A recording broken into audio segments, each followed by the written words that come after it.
আমরা যারা TVS Ntorq 125 user তারা অনেকেই মাইলেজ ইস্যু নিয়ে ভুগি বা এন্টর্কে মাইলেজ কম দেয়, এটা আমাদের একটা কমন কমপ্লেইন। কিন্তু কেন কম দেয়? আমরা জানি যে টিভিএস এন্টর্ক যে বাইকটা, এই বাইকটা কিন্তু এটা আসলে বাইক না, এটা স্কুটার। যদিও কথার ক্ষেত্রে আমি বাইক বলি মাঝে মাঝে, কেউ এটাকে ভুল হিসেবে নেবেন না। এই স্কুটারটা কিন্তু বর্তমানে আমাদের দেশে বেশ জনপ্রিয় একটা স্কুটার এবং সব থেকে বেশি সেল হচ্ছে এই স্কুটারটা। মোটামুটি বাজেটের মধ্যে এটা একটা ভালো ফিচারওয়ালা স্কুটার। কিন্তু আমার কথা হচ্ছে ভাই, যারা আপনারা মাইলেজ নিয়ে কনসার্ন তারা কেন এই স্কুটারটা জেনে শুনে কেনেন, যেখানে আপনি জানেন এটা একটা রেসিং মোড স্কুটার, এটার রেডি পিক আপ অনেক হাই।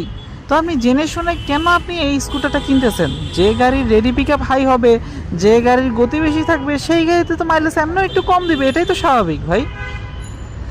আপনাদের যদি মাইলেজ হিসেবে যদি কনসার্ন থেকে থাকেন তাহলে আপনারা সুজুকি এক্সেস নিতে পারেন বা রেজেডা 125 নিতে পারেন। রেজেডা 125 যেহেতু দাম অনেক বেশি, সেক্ষেত্রে সুজুকি এক্সেস একটা গুড অপশন। আপনারা কেন এন্টর্কে আসতেছেন? এন্টর্ক এমন না যে এটা রকেট সায়েন্স গাড়ি, এই গাড়িতে অনেক সমস্যা আছে। জেনে শুনে আপনারা শুধুমাত্র লুক এবং গতি বেশি, এই দুইটার দিকে ফোকাস করে আপনারা এই গাড়িটা কিনতেছেন। কেনার পরে আপনারা দোষ দিচ্ছেন এটা মাইলেজ ইস্যু। ভাই, এটা মাইলেজ ইস্যু থাকবে ভাই, এটা আপনাদেরকে মেনে নিতে হবে, মেনে নিয়ে এই গাড়িটা চালাতে হবে, এটা নিয়ে কমপ্লেন করা যাবে না। তবে হ্যাঁ, অস্বাভাবিক মাইলেজ কম অনেকের আছে, অনেকে শুনে যায় 25 থেকে 28 বা 30 দেয়, এটা ভাই অস্বাভাবিক, এটা হইতে পারে না।